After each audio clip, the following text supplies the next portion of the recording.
Somos pioneras. Hola, ¿qué tal? Yo soy Jimena Cortés y les doy la bienvenida a la nueva temporada de nuestro programa Mujeres Pioneras, historias hechas a pulso. Hoy tenemos a una invitada que encontró la sanación en el arte. Veamos.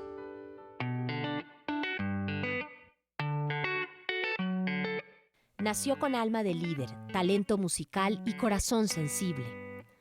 Para ella, el lugar más seguro fue su colegio, pues su casa era un cuarto oscuro de terror, tortura y miedo.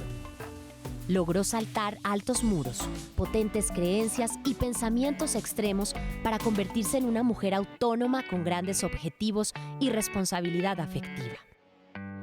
Apoyo psicosocial, red de apoyo y línea de vida son frases importantes para ella, no solo para convertirse en una mujer tranquila, segura y feliz, sino para ayudar con ternura y pasión a quien también necesite una mano. Ella no es distinta ni diferente, simplemente ella ama. Por eso quiero darle la bienvenida a Xiomi Díaz para que nos cuente su historia de vida, una historia hecha a pulso.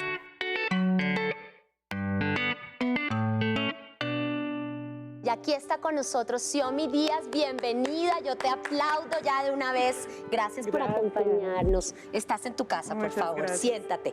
Aquí yo me hago cómoda también, quiero conocerte. ¿Cómo te sientes hoy? Muy bien. ¿Un poquito nerviosa? Sí, claro.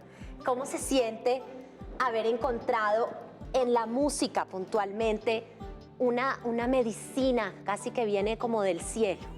Así es, el arte salva vidas. Yo creo que el arte salva vidas y pues en especial a mí la guitarra me salvó la vida desde muy niña, a pesar de que empecé con el piano, me enamoré de la guitarra y bueno, desde ahí, ¿no? Ha sido como mi compañía siempre. Tu compañía, y ha sido un método por el cual también te has acercado a otros jóvenes que tienen pues distintas problemáticas, pero yo estoy segura que con verte a ti, pues ahí solo con tu ejemplo los has ayudado. Así es, así es.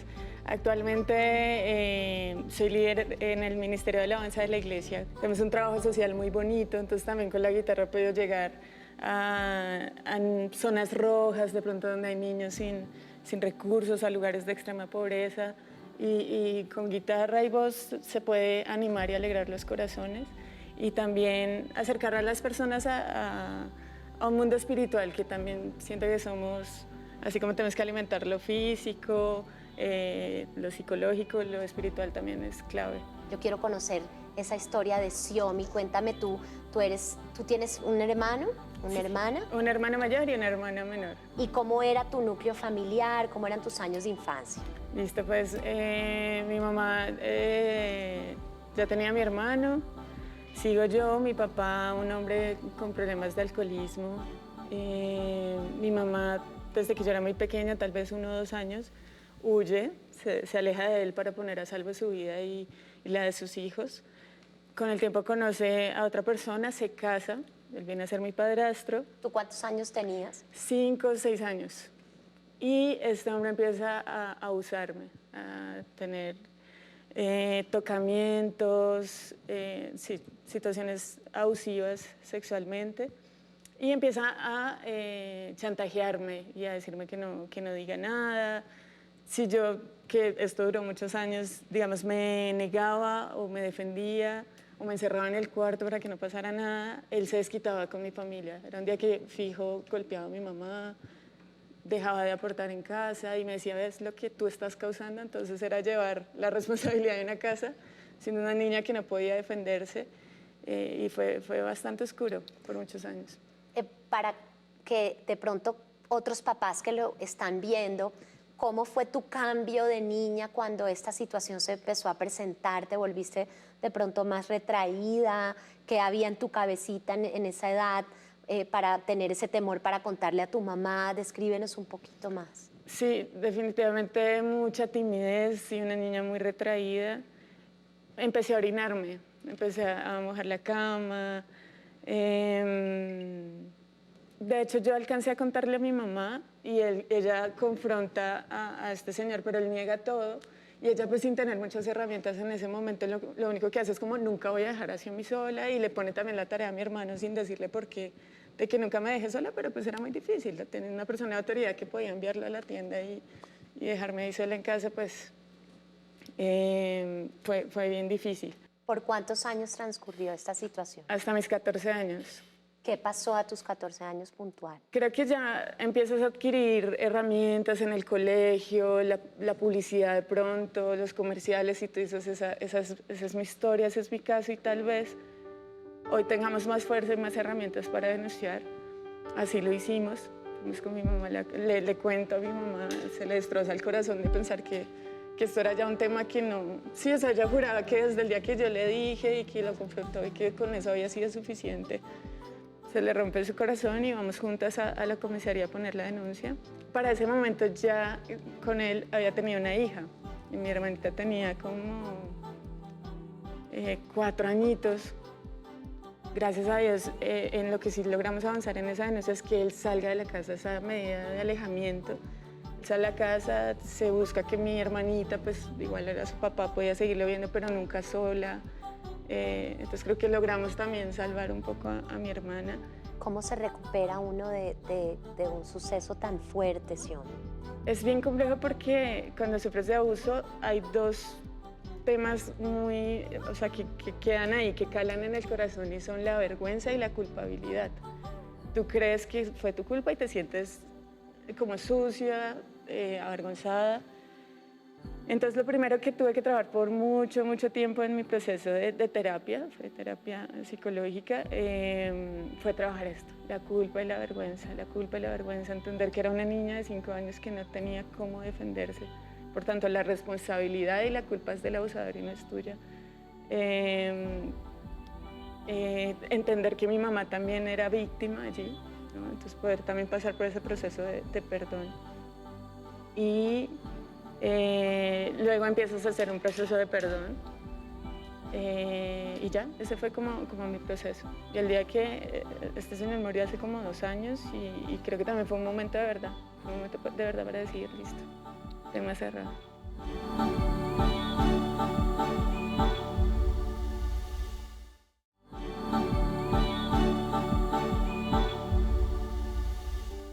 ¿En qué se convirtió Xiomí después de a los 14 años tener que coger, como quien dice, el toro por los cuernos? Porque cogiste berraquera y dijiste, esto fue lo que pasó y te tocó afrontar todo lo que se venía. Sí, creo que es algo desde siempre, o sea, desde siempre, porque como niña tenía que igual... Creo que mi colegio, mi iglesia, porque desde niña participé en la iglesia, eran como mis lugares seguros y mis lugares para de pronto disociarme un poco de esa situación, esa realidad en casa. Entonces me refugiaba en eso, en el arte, en poder hacer obras de teatro en la iglesia, en participar en muchas cosas, muy activa, y fui brillante en el colegio.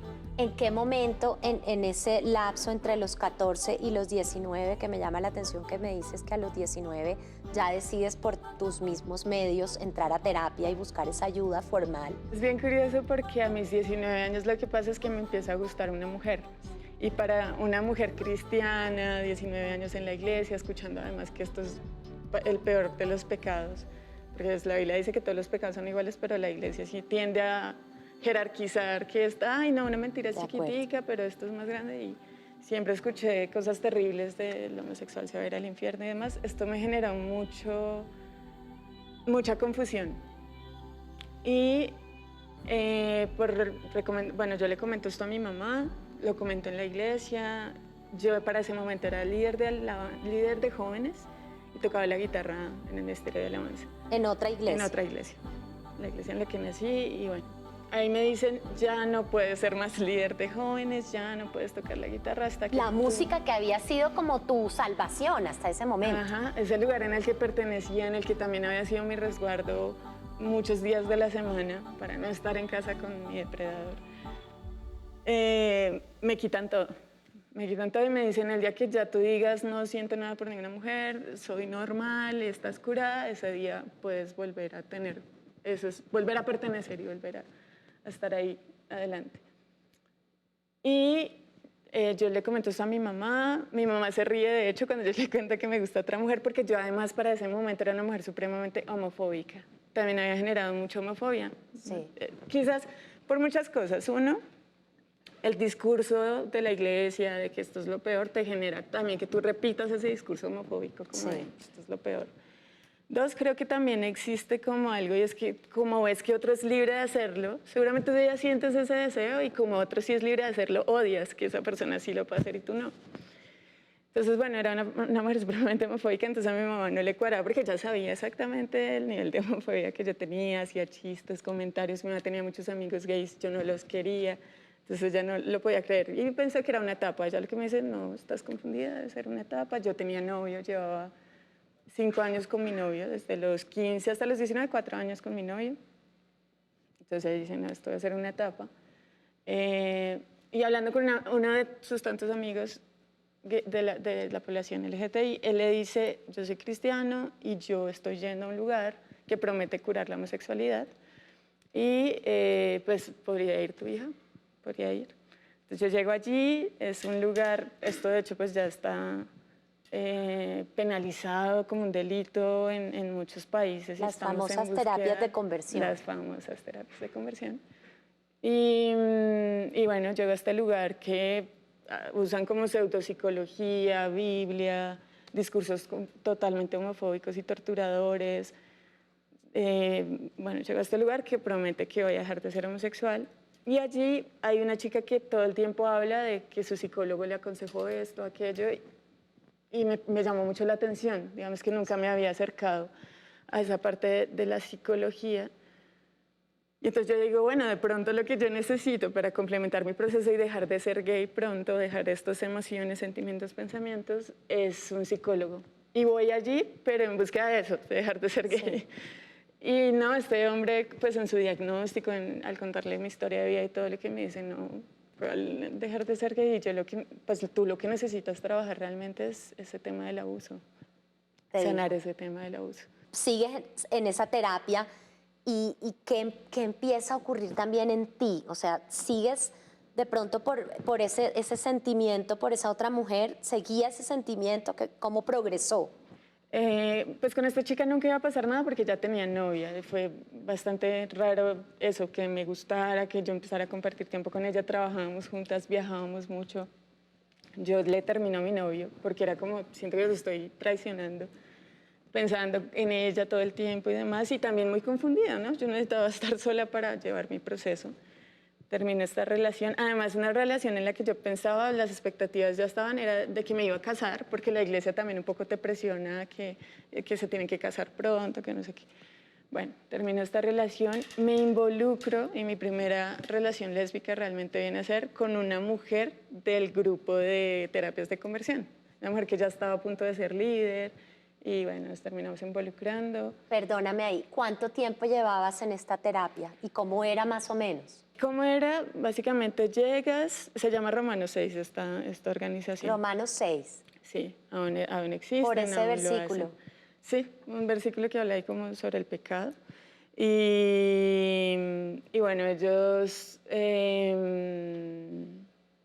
empiezan en un momento de oración, traen algún invitado que puede ser un pastor, un coach, alguien que también pueden traer, alguien que dice, no, yo ya dejé de ser gay y les va a contar cómo hice o cosas así. Luego pasas a grupos pequeños y lo que hicieron fue usar los grupos de 12 pasos como AA, como Alcohólicos Anónimos, como Al-Anon, CODA. Usan como esos 12 pasos y esa estructura de grupos pequeños y de compartir lo que te pasa en la semana para esto. ¿Qué más siguió pasando contigo allí y cuándo decides salirte de ahí? Nosotras con la persona que nos involucramos decidimos hablar, contar todo allí en la organización, como miren, están pasando cosas entre nosotras. Ellos nos piden que tomemos el programa virtualmente, a distancia, para evitar como ese encontrarnos. Yo ya estaba pues tomándolo a distancia y ahí es cuando empiezo a vivir los ataques de ansiedad y ahí digo, no más. Y también ayudó mucho que ese mismo día mi mamá se preocupa mucho y dice, no, o sea, no, esto ya, me importa más tu vida, estoy muy preocupada por ti. Entonces toma una decisión y yo te voy a apoyar. Si tú de verdad sientes que es algo que no puedes cambiar y que decides amar a una persona de tu mismo sexo, yo te voy a aceptar como mi hija, te voy a apoyar. Es importante que nos cuentes que encontraste un lugar en donde no tuviste que renunciar ni a tu talento y mejor aún, ni a tu fe que la has tenido desde niña, a pesar de que tu historia ha sido bastante dura desde pequeñita, siempre has tenido tu fe. Sí. Y pues fe en ese ser que muy seguramente creo que tú piensas que te dio ese talento tan lindo que tienes. Entonces llegas como al lugar en donde, wow, dices, aquí puedo ser yo, desarrollar para lo que pues nací, que es la música, y no me están señalando. Háblanos de eso. Así es. Pues curiosamente un chico que asistió a Romanos 6, de hecho él también tiene una historia muy fuerte, él trató de quitarse la vida estando allí, tuvo su intento de suicidio. Y con él nos seguíamos en Facebook, estábamos ahí como agregados, y yo empiezo a ver que él empieza a subir publicaciones de una fundación para la población LGBTI, ya era un chico abiertamente gay, tenía su novio, pero a la vez publicaba cosas de su iglesia, y voy a la iglesia, y la iglesia esto, ¿Tú no entendiste? Y yo, que esto es agua y aceite, esto no puede ser posible, ¿cómo así que está yendo a una iglesia? Yo le pregunto, pues literalmente le pregunto a qué iglesia está yendo, y yo no me lo podía creer. Él me invita, duró un año invitándome. Desde la primera vez que yo le pregunté, él al orar me decía, este fin de semana tenemos esto, o ven a la fundación que vamos a hacer una salida, o ven. Me costó un poco llegar, pero bueno, por fin un día me decido a ir, sano mi relación con Dios, sano un poco mi relación con la iglesia. Llegó a un lugar que que me atrapó, y no porque fuera un lugar afirmativo e inclusivo para todos y todas, porque no es una iglesia gay, es una iglesia que entendió que Dios ama a todos y todas por igual, ama a su creación, y dentro del amor no cabe el odio, no cabe el discriminar. Pues lo que me atrapó de este lugar es que era una iglesia supremamente social, que fue otro aspecto que me marcó a mí toda la vida, en mi adolescencia. De hecho fui punk y apoyaba muchos movimientos sociales. Me empapé siempre de lo que estaba pasando en la sociedad. Yo me acuerdo como a mis 11, 12 años yo ya tenía conciencia de que existían las limpiezas sociales, por ejemplo, de que existían cosas que no deberían pasar, y conecté muchísimo con esta parte social de la iglesia. ¿Qué te hace sentir ese lugar tan privilegiado en el que estás en esa comunidad? Se siente plenitud. Yo recuerdo que al cabo de un año, tal vez, 6 meses, un año de estar asistiendo, empecé a sentir esa plenitud de poder aceptarme como soy, amarme, saber que Dios me ama como soy, y poder tener esa relación tan linda con Él, que se había velado por todos estos discursos y estas cosas que había vivido, pero se siente una plenitud enorme. Y todavía más de poder servir, de poder atender. En la iglesia atendemos niños, lo que te decía, vamos a zonas rojas, a poblaciones de extrema pobreza. Hemos llevado mercados a las mujeres trans del 20 de julio. O sea, hemos hecho cosas socialmente que yo digo, bueno, son personas que vienen muy heridas. Cada persona que llega a la iglesia viene muy herida.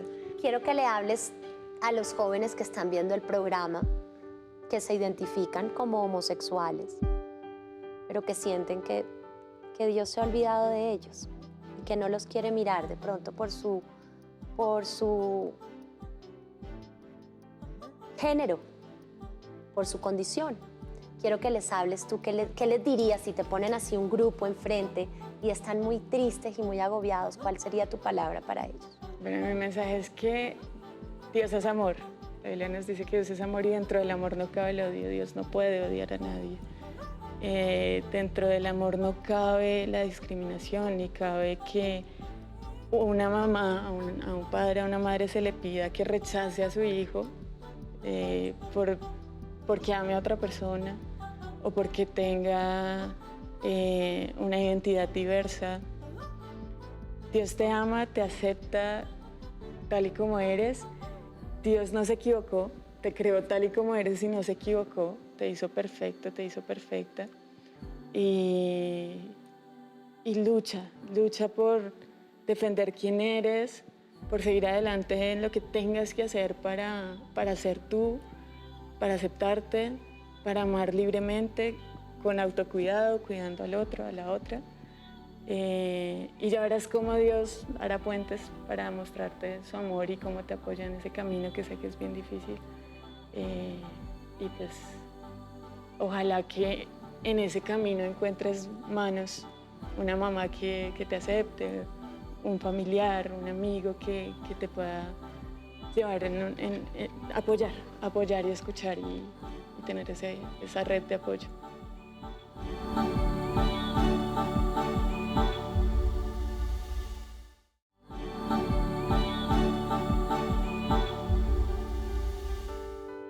Quiero decirte que te tengo un juego, Xiomí. ¿Quieres jugar? Sí. Bueno, te voy a decir una palabra y me vas a decir lo primero que se te viene a la cabeza.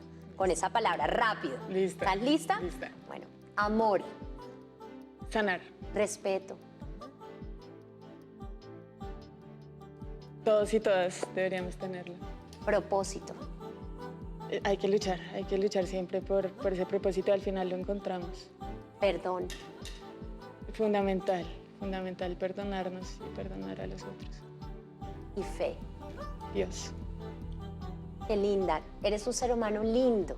Gracias por estar aquí, por abrirnos tu corazón, por traernos la lección invaluable e infinita del amor, porque yo también soy una convencida que el amor es la respuesta. Yes.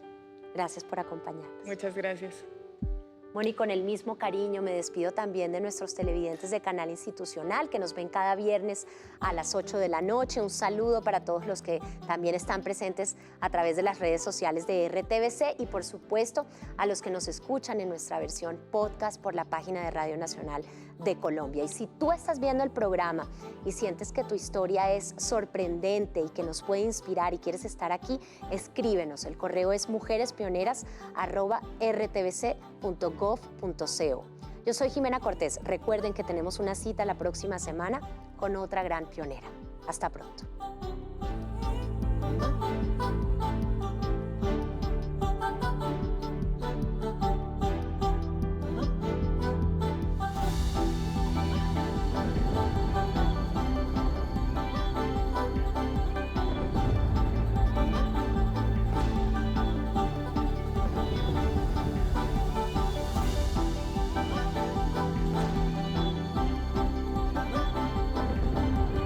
Todas somos pioneras.